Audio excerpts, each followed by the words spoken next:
Welcome to the night of thriller and crime, presented by Goldman's. Detective Radio brings to you an auditory world filled with mystery, mayhem, and masterful storytelling. If our tales keep you on the edge of your seat, give us a like and subscribe. For those looking to lend a little extra support, follow the link in the description. Becker, Episode Date, Only Poetry. It gets lonely at the Queen of the Rockies. Sometimes it gets very lonely. Not too many people want to get close to a hotel detective, unless it's 2 o'clock in the morning and there's a party in the next room. I guess that's why I was looking forward to the visit of Merlin Cole, the poet, who was to read in the small salon. Now, I know it's not the thing these days to admit you like poetry, but I'd been a great admirer of Cole's work at university. Hell, I loved it. I carried a small volume of his into the trenches where his call to glory somehow kept me going, long past my discovery that blood, steel, and the vagrant kiss were not quite as glorious as the poet suggested. The sweet strains of Duckworth Street twist on the wind. The brave cross atop the hill beckons. Safe harbor, safe harbor. Come home, boy, come home. But my soul still dreams of the oceans. Thank you. Good evening, ladies and gentlemen. My name is Thomas Springer. I'm not a poet. Don't be too disappointed. Mr. Cole will be returning with a final selection in just a moment. While he's refreshing himself, however, let me remind you of the reception following the reading, where his latest volume of poetry, The Mask of Passion, will be available for 35 cents.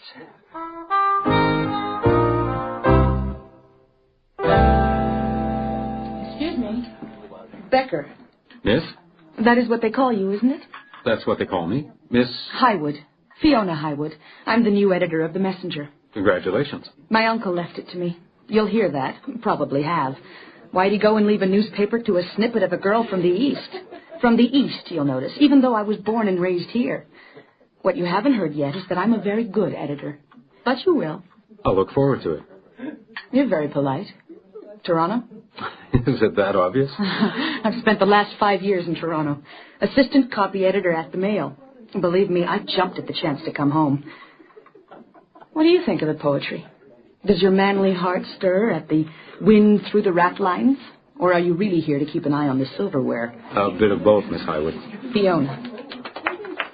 Ah, there's the man of the hour. Judy calls. See you later, Becker. I'll look forward to that. Fiona.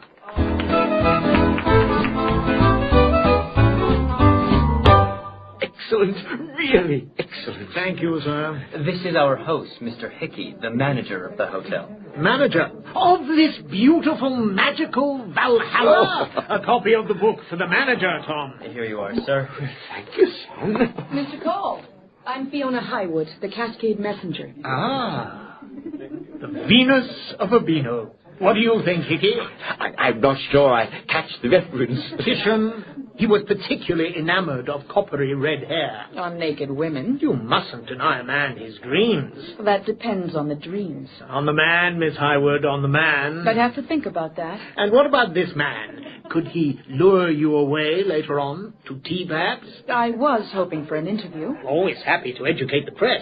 Shall we say in half an hour? Excellent. Mr. Springer here will fetch you. And we'll be meeting where? We'll leave that to the muse, Miss Highwood. If you'll wait here, I'll return when it's time.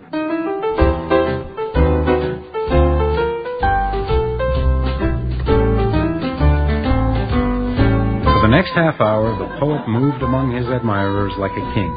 And then suddenly, he was gone. The guests drifted away, and I was left alone with Fiona. Not that I minded that. Talking with her took me back to my student days, to significant glances and the long nights of passionate arguments. We had just started on Cole's poetry. She characterized it as the barnyard strutting of an aging rooster.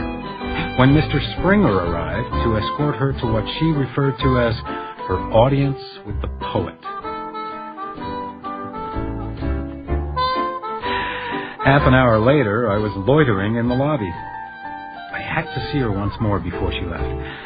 Besides, I'd worked out a devastating reply. Fiona? Becker. Yes. Becker, I want to make a complaint. Why? What happened? Mr. Cole. Merlin Cole. He was not a gentleman. Isn't that the way you're supposed to act? If you're a certain kind of poet. And what kind of poet would that be, Becker? I'm sure my readers would be interested to know. I suppose the aging rooster kind? Very good. Maybe you should take this book. I'm sure you'll enjoy it more than I will. What? A small gift from Mr. Cole. Legends from his youth, when love was new and uncomplicated. Now I have an article to write. Good night, Becker. Let me know what you think of the poetry. Yes, I was wondering... Second thought, don't. I'd like to retain some respect for the man who's going to take me to dinner. That's what you were going to ask me, wasn't it? I accept. Call me tomorrow. And Becker, I'm serious about that complaint.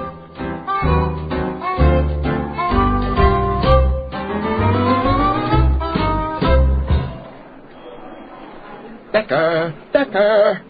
I don't suppose you've seen the paper, have you? Paper? The Cascade Messenger. Oh, well, no, but what did she have to say? How would I know what she had to say? It's not here. You mean it hasn't arrived, or you mean it's been I stolen? mean that I've received 11 complaints this morning. Well, have you called Miss Highwood? Yes, I've called Miss Highwood, Becker. She's not answering. It's a mystery, I guess. But you like mysteries, don't you, Becker? I'll see what I can do.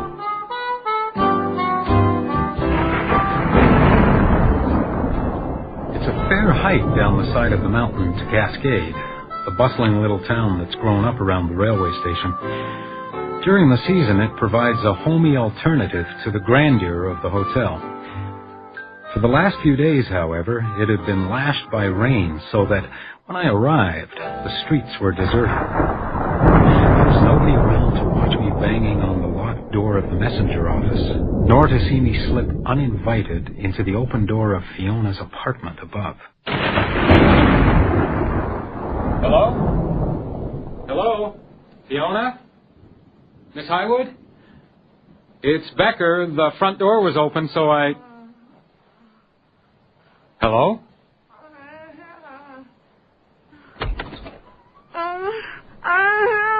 The room was dark. I knew she was there, but something snapped under my foot. Then in the flash, I saw her.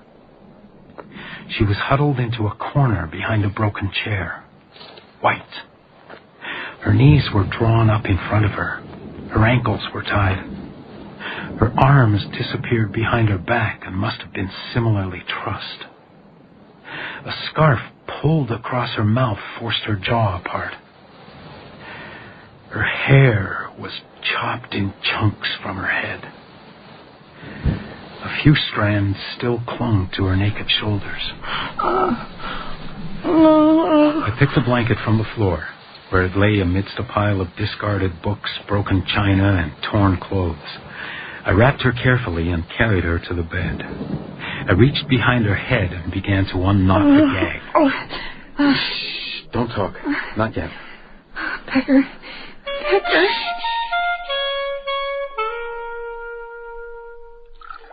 Doctor's orders. Oh, I hate tea. You're certain you didn't get a look at him? I told you, Sergeant, it was dark. He must have struck me from behind. And you've got no idea what he was looking for? He wasn't a burglar. He was looking for something, that's obvious. He chopped my hair off. I've never met a burglar who goes around chopping off hair. Actually, Miss Highwood, burglars often have signatures. I think it's time we gave Miss Highwood a rest, Neil. It's my job, ma'am. I understand. Good. Thank you. Let's go, Becker. I think maybe I should... Could you stay a moment, Becker? Of course. Right then. I'll be going. Becker knows where I am if you think of anything else. Thank you, Sergeant. He's not very hopeful, is he? He'll do his best. But? Well, with things like this, sometimes you just have to wait. I think it was Cole. What? I think it was Cole. I didn't want to tell the sergeant because, well, I'm not sure. Cole? Cole. Cole, Merlin Cole. He remarked on my hair. He compared it to Titian. Some Venus. Yes, but I told you what happened. He wanted me, Becker. Don't you think He tried to force me. During our interview, he tried to force me.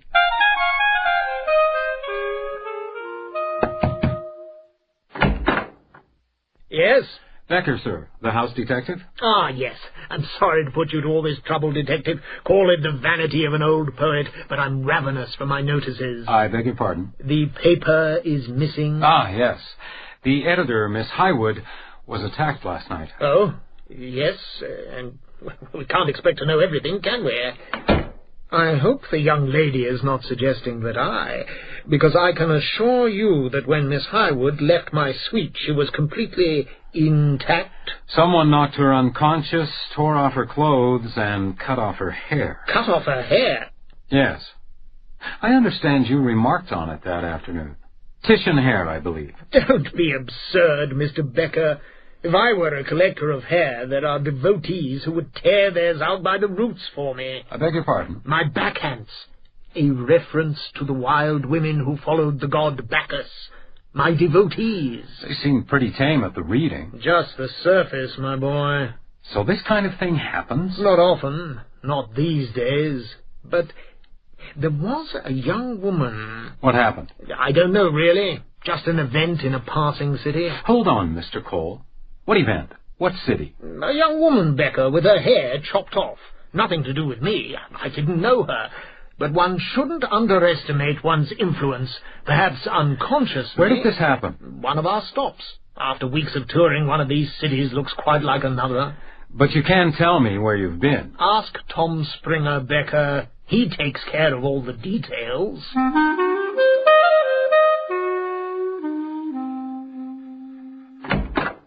Oh, excuse me. I must have the wrong room.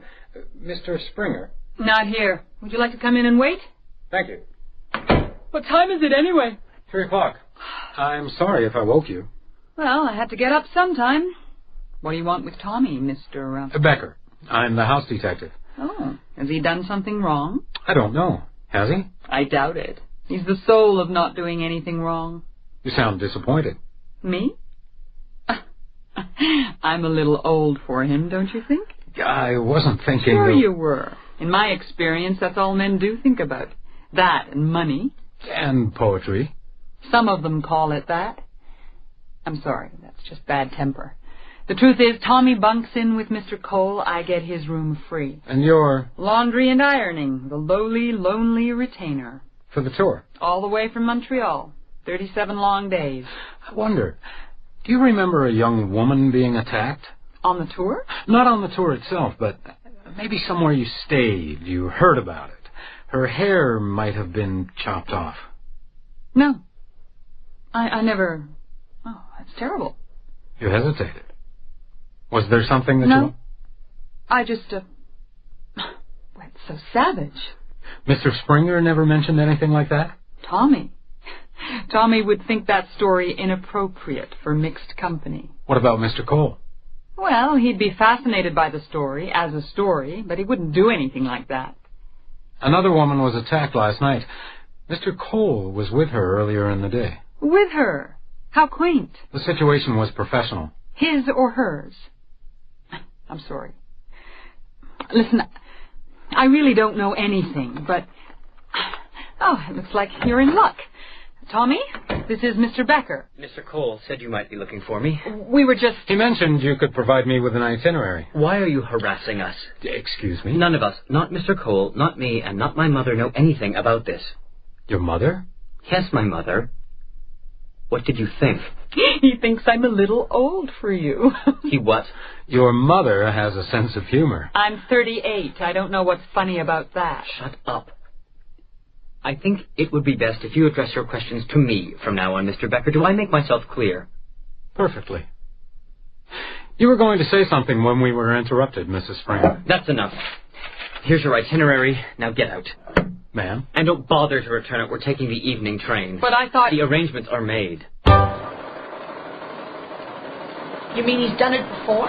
No. I mean, something like this might have happened before. Sergeant Drake's got the schedule of the readings, and he's checking it out. But it does point to him. Except that he told me about it. Arrogance, Becker. cock-of-the-walk arrogance.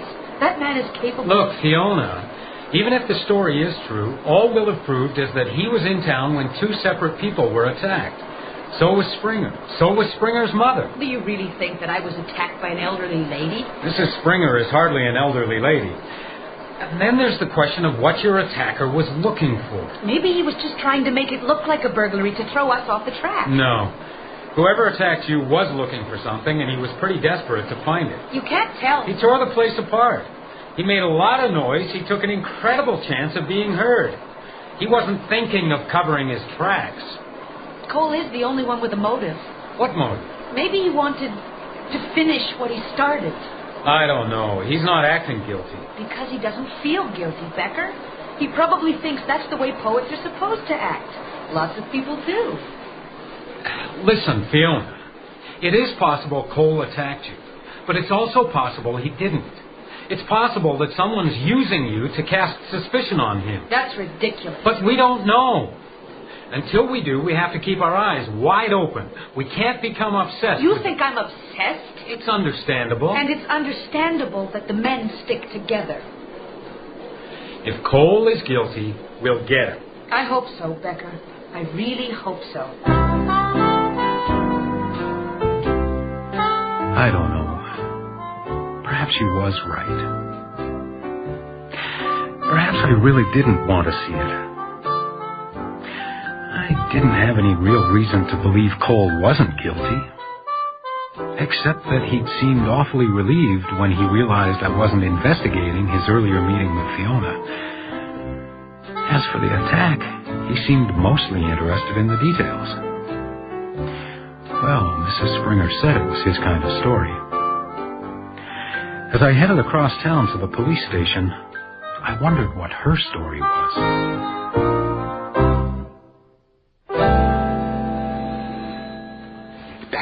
I've got it. Right here on the telephone, I've got it. Excuse me, Miss Hatch. Sit down, sit down. What is it? Mary Hatch, Winnipeg, May 14th, hair chopped, exactly the same. Let me talk to her. No, hold on. Give me the phone, Neil. Miss Hatch. Hello, Miss Hatch. Yes, my name's Becker, Detective Becker. You can't do that, Becker. Yes, I was wondering, Miss Hatch, if you know Merlin Cole, the poet. He was reading in Winnipeg the night... Yes? What'd she say? Yes, he gave you a book. A book of his poetry. Which book? What? You're sure? When? What's this about a book? Thank you, Miss Hatch. You've been very helpful. We got it. What? A book. Legends.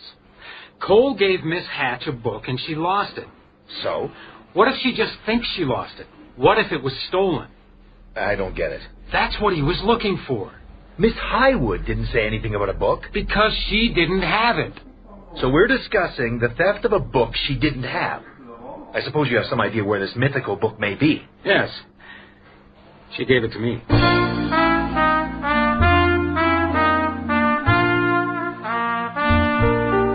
I hadn't actually opened the book since Fiona tossed it my way. It was dedicated to D.S., A Love for Eternity. I'm usually fascinated by dedications, and I've spent hours wondering what story lay behind them. But this time, I rushed on, reading for anything, any sense, any clue. Suddenly, there it was, laid out like a map in front of me. I was peering at the lines when... Becker!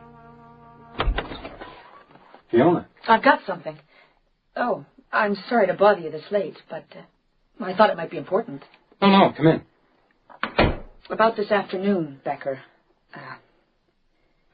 What have you got? This.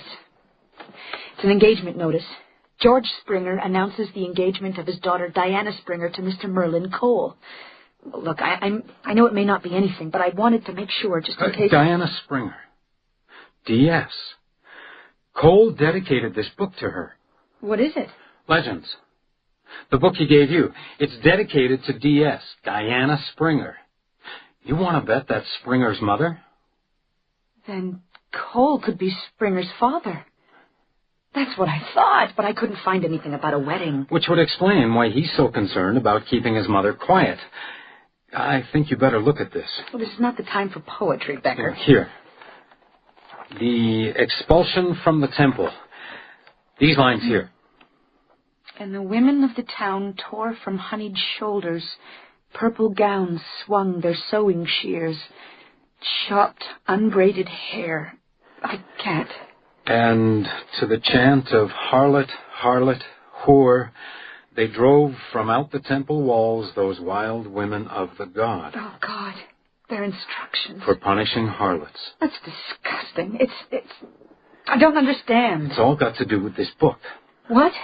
I think that Cole has meetings with young ladies, his devotees. You experienced what they might be like. At the end of each meeting, he gives the young lady a book. This book, or a copy of this book. Now, whether he knows it or not, the book acts as a bait. Someone follows the young lady, reclaims the book, which in your case you'd given to me, and punishes the offender. But for what? For taking something that wasn't theirs. Something that belonged to D.S. A love for eternity. So Diana Springer had a reason to attack me. Symbolically, you were stealing her love. But it could have been her son. He's very protective. Not Cole. I don't think so. It's not his style. So how am I going to know? I want to know Becker. Then we'd better go ask them. You think they're going to tell us? Well, we do have the book, and we know someone wants it very badly. If we hurry, we just might be able to do a little trading.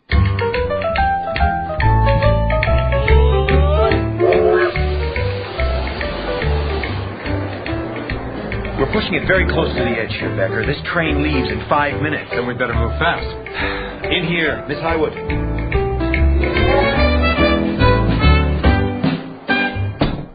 Detective Becker, I might have known. You're free to go, Mr. Cole. It's about time. You and your mother, however, will be staying with us, Mr. Springer. I beg your pardon? We're holding you pursuant to our inquiries into an attack on this lady. This is ridiculous. Calm down, Tom. Why would anyone... Because Miss Highwood stole something. Or they thought she stole something. So, what did she steal? Love, I suspect, Mr. Cole. More specifically, this book. I gave you that book. Exactly. It's the one you give to all your young ladies, isn't it? All the wild women of the god. Shall I read the inscription? Give me that. Take it easy, sir. Put it down. Tom, it's a book. I give them away all the time. It's good for the business. Is that what you told my mother? What? What did you say? When you refused to marry her, is that what you told her? I have always been good to your mother. I have always been good to you. Where did you get the idea that... And the women of the town tore from honeyed shoulders purple gowns, swung their sewing shears, chopped unbraided hair. Gods, what were you thinking of? What makes you so sure it was him? What? Look, for God's sake, who else could it be? You think I don't know what happens in your dirty little meetings? You think I'm not justified? You were with me last night. But I could have encouraged him. All those sad nights alone, all that anger, I could have been poisoning him. Maybe I did. Maybe he did it because he loved me, and I didn't know a thing. Thomas Springer, I'm taking you into custody. That book belongs to my mother. It's only a book, Tom. But it promises a great deal. To D.S., a love for eternity. It's poetry, Becker. Poetry. They were all so excited to be with you. Some of them even offered me money. They wanted to take you away completely if I hadn't punished them. Punished them. You should have loved her. You should have loved my mother. You should have married her. Poets don't marry, Tom. It makes the muse very angry. And it's bad for business. The devil's got you coming and going, hasn't he? But you promised. For eternity. You promised.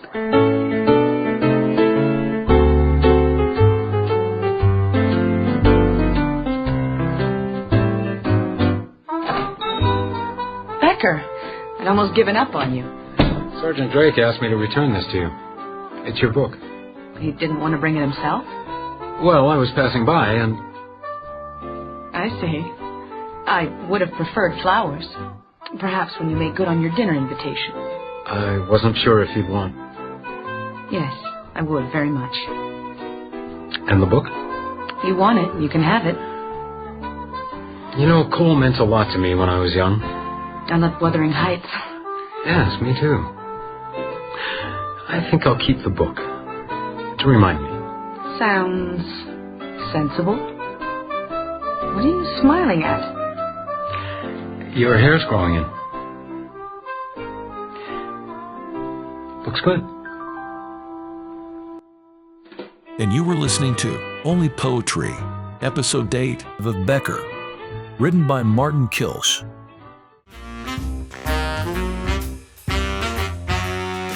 Thank you for tuning into Detective Radio. We bring you new episodes of mystery, suspense, and thriller stories every week.